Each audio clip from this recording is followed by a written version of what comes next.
أعوذ بالله من الشيطان الرجيم. بسم الله الرحمن الرحیم. سورة البقرہ صفحہ نمبر 16 آیت نمبر 104. رکوع شروع سے.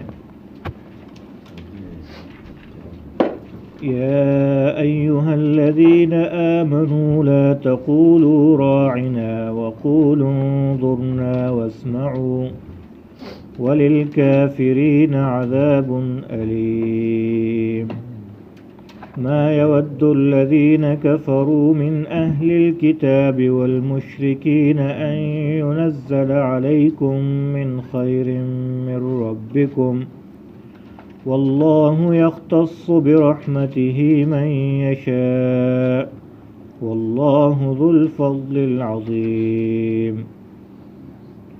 ما ننسخ من آية أو ننسها نأت بخير منها أو مثلها ألم تعلم أن الله على كل شيء قدير. ألم تعلم أن الله له ملك السماوات والأرض وما لكم من دون الله من ولي ولا نصير.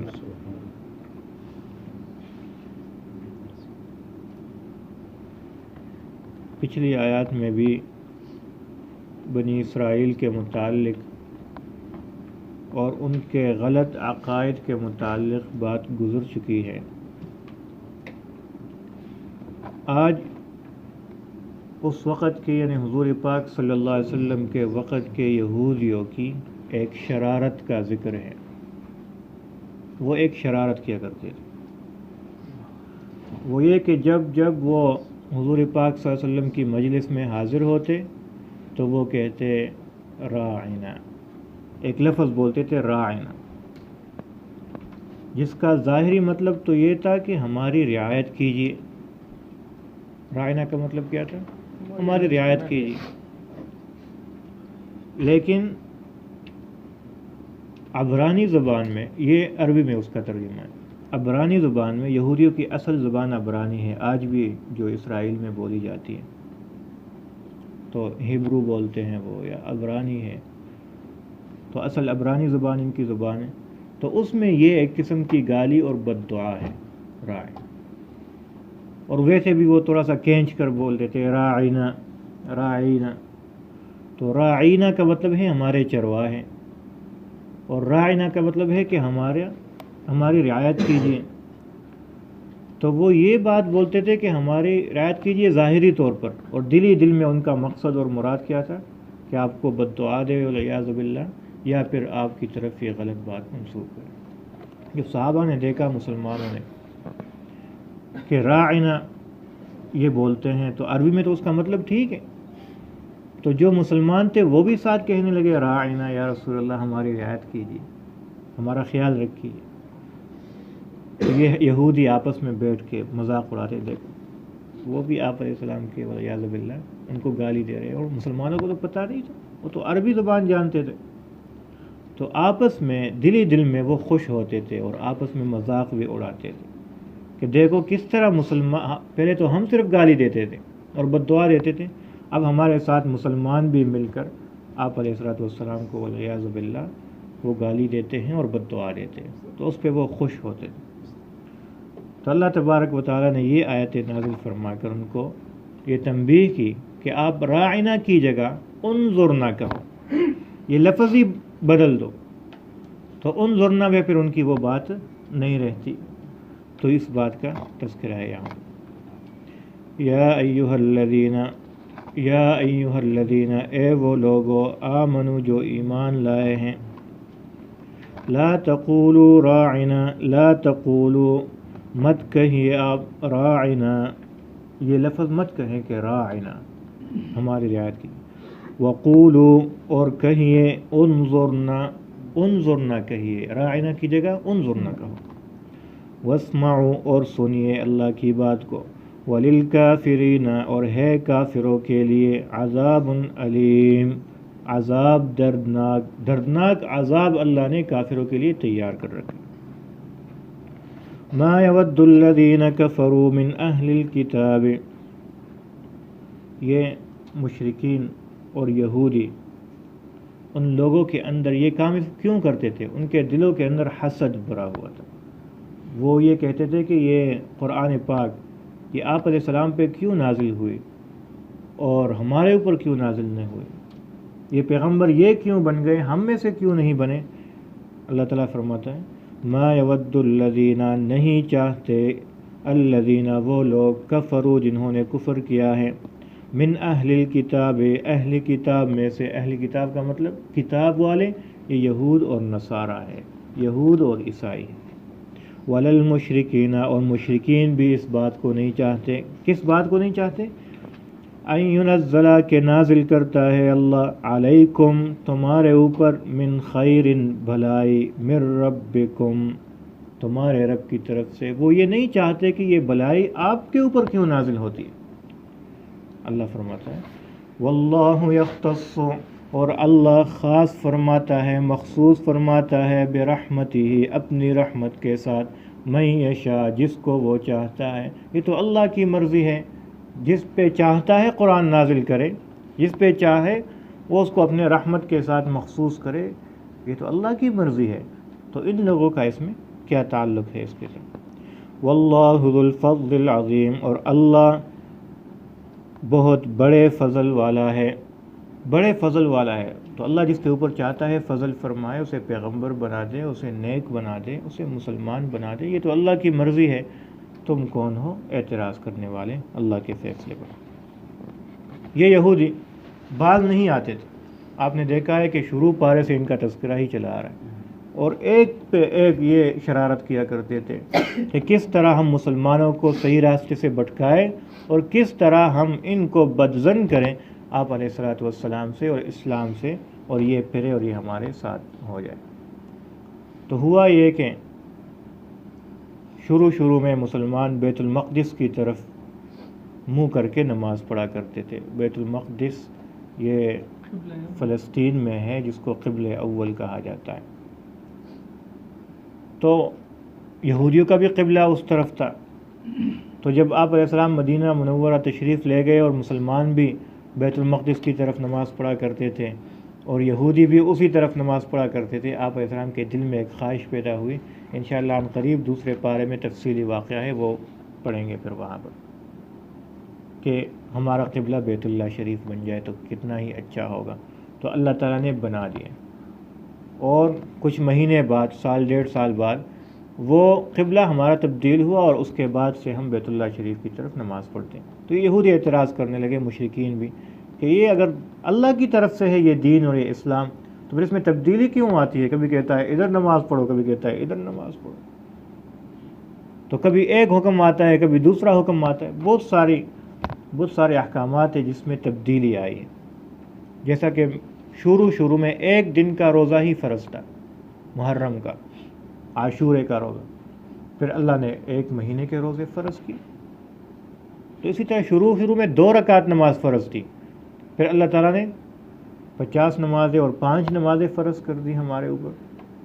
تو یہ ہر عمل میں، ہر حکم میں، شروع میں نماز میں بہت ساری حرکتیں تھیں، اور بات بھی بندہ کر سکتا تھا شروع میں.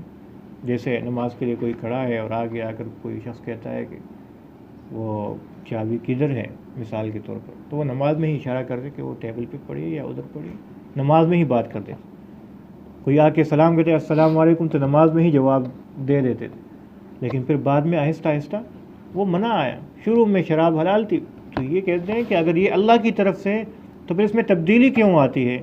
تو اس کا جواب اللہ تعالیٰ فرماتا ہے کہ ہم جو بھی حکم یا آیت یہ منسوخ کرتے ہیں، منسوخ کا مطلب اس کو ختم کرتے ہیں کہ اب اس کے اوپر عمل نہیں ہوگا، تو ہم اسے ویسے نہیں چھوڑتے، اسی طرح کوئی اور حکم نازل کرتے ہیں یا اس سے بہتر کوئی حکم نازل کرتے ہیں. تو یہ اللہ تعالیٰ کا ہمارے اوپر فضل ہے کہ یک دم اللہ نے مسلمانوں کے اوپر احکامات نازل نہیں کیے. اس کی مثال یوں سمجھیے کہ ایک ڈاکٹر ہے، طبیب ہے، اس کے پاس کوئی مریض آتا ہے، وہ دیکھتا ہے کہ آج اس کے لیے یہ دوائی موزوں ہے، اور 10 دن ابھی اس کا بدن کمزور ہے یا نہیں اس کو برداشت کر سکتا ہے 10 دن بعد یا 5 دن بعد یہ نسخہ میں تبدیل کروں گا تو اسے کہتا ہے کہ یہ دوائی لو اور 5 دن بعد 1 ہفتے بعد پھر سے آ جاؤ، پھر سے آتا ہے تو اس کو وہ دوائی چینج کر دیتا ہے، وہ کہتے ہیں اب یہ مت کھاؤ، یہ دوائی کھاؤ۔ تو ہم کیا کہیں گے کہ یہ ڈاکٹر ٹھیک نہیں ہے، اسے پتہ نہیں، اسے پہلے بھی پتہ تھا کہ اس کے بعد میں نے اس کو یہ دوائی بتانی ہے، لیکن اس وقت وہ دینی مناسب نہیں تھی، اس کا صحت اس کی اجازت نہیں دیتی تھی۔ اسی طرح اللہ تعالیٰ نے جو احکامات نازل کیے ہیں شروع میں تو وہ آسان احکامات تھے، اور اللہ کو پتہ تھا کہ میں نے آگے یہ احکامات دینے ہیں، لیکن چونکہ امت کے اندر وہ قابلیت اور استعداد نہیں تھی تو اللہ تعالیٰ نے بعد میں آ کر دوسرے احکامات نازل فرمائے اور وہ ختم کر دیے۔ تو یہ قبلے کا بھی اسی طرح تھا، دوسرے احکامات بھی اسی طرح یہ۔ تو اللہ تعالیٰ فرماتے ہیں کہ یہ تو ہماری مرضی ہے، اور ہم جو حکم کرتے ہیں خیر کا ہی حکم کرتے ہیں، بھلائی کا کرتے ہیں، کوئی برا کام نہیں کرتے۔ تو اس کا جواب اللہ تعالیٰ ادھر دیتا ہے، ترجمہ دیکھیے، ما ننسخ نہیں منسوخ کرتے ہم، من آیتن کوئی آیت منسوخ نہیں کرتے ہم، او ننسہا یا بلاتے ہیں آپ سے، نہیں بلاتے آپ سے، کوئی آیت نازل ہوئی اور ہم آپ سے بلا دیں اس کو، ایسا نہیں کرتے۔ نأتی بخیر منہا، ہم لاتے ہیں بخیر منہا، اس سے بہتر کوئی اور حکم نازل کر کے ہی ہم منسوخ کرتے ہیں، او مثلہا یا اسی طرح کوئی اور حکم نازل کرتے ہیں۔ الم تعلم کیا نہیں معلوم آپ کو، ان اللہ کہ بے شک اللہ علی کل شیء قدیر، ہر چیز پر قادر ہے، اللہ تو ہر چیز پر قادر ہے۔ تو یہ سارے احکامات پہلے بھی نازل کر سکتا ہے، لیکن آپ کو دیکھتے ہوئے اس طرح کرتا ہے۔ الم تعلم کیا نہیں معلوم آپ کو، ان اللہ کہ اللہ کے لیے بے شک لہو ملک السماوات والارض، اسی کے لیے ہے زمین اور آسمان کی بادشاہت۔ یہ زمین اور آسمان سب کی بادشاہت اللہ کے لیے ہے۔ تو اگر آپ یہ کہتے ہو کہ پہلے بیت المقدس کی طرف آپ نماز پڑھتے تھے، اب بیت اللہ شریف کی طرف پڑھتے ہو، تو یہ کیوں ہے؟ تو وہ بھی اللہ کا ہے اور یہ بھی اللہ کا ہے، تو نماز اللہ ہی کے لیے پڑھنا ہے، چاہے جس طرف بھی رخ ہو۔ تو جیسا ہی اللہ تعالیٰ ہمیں حکم کرتا ہے اسی طرح ہی کریں گے۔ تو اللہ تعالیٰ فرماتا ہے الم تعلم کیا نہیں معلوم ان کو تم کو، ان اللہ کہ بے شک اللہ لہو ملک السماوات والارض، اسی کے لیے ہے آسمانوں اور زمین کی بادشاہت۔ وما لکم اور نہیں ہے تمہارے لیے من دون اللہ اللہ کے سوا من ولی کوئی ولی ولا نصیر اور نہ کوئی مددگار تمہارے لیے۔ اگر اللہ تعالیٰ تمہیں پکڑنا چاہے تو کوئی مددگار یا کوئی رکھوالا اللہ کے سوا کوئی اور نہیں۔ ترجمہ دیکھیے اپنے کہا، یا ایھا الذین، اے وہ لوگو، آمنو جو ایمان لائے ہیں، یا اے ایمان والوں، لا تقولوا مت کہیں آپ راعنا، لفظ راعنا، یہ راعنا مت کہیں، وقولوا اور کہیے آپ انظرنا، اس کی جگہ انظرنا کہیے کہ ہمیں دیکھیں، واسمعوا اور سنیے اللہ کے احکامات کو، قرآن کو، وللکافرین اور کافروں کے لیے ہے عذاب علیم، عذاب دردناک، ما یود الذین نہیں چاہتے وہ لوگ، کفروا جنہوں نے کفر کیا ہے، من اہل الکتاب نہیں پسند کرتے وہ لوگ جنہوں نے کفر کیا ہے اہل کتاب میں سے، وللمشرکین اور نہ مشرکوں میں سے، ان ينزل اس بات کو کہ نازل کرتا ہے علیکم، کہ نازل کیا جائے علیکم تمہارے اوپر، من خیر کوئی بلائی، من ربکم تمہارے رب کی طرف سے، واللہ اور اللہ یختص برحمتہ مخصوص فرماتا ہے اپنی رحمت کے ساتھ، من یشاء جس کو چاہتا ہے وہ، واللہ ذو الفضل العظیم اور اللہ عظیم فضل والا ہے، بہت بڑے فضل والا ہے۔ ما ننسخ من آیت نہیں منسوخ کرتے ہم کوئی آیت، او ننسہا یا اس کو بلاتے ہیں، نأتی بخیر منہا لاتے ہیں ہم بہترین اس کے بدلے، او مثلہا یا اس جیسی کوئی اور آیت۔ الم تعلم کیا نہیں معلوم آپ کو، ان اللہ کہ بے شک اللہ علی کل شیء ہر چیز پر قدیر قادر ہے۔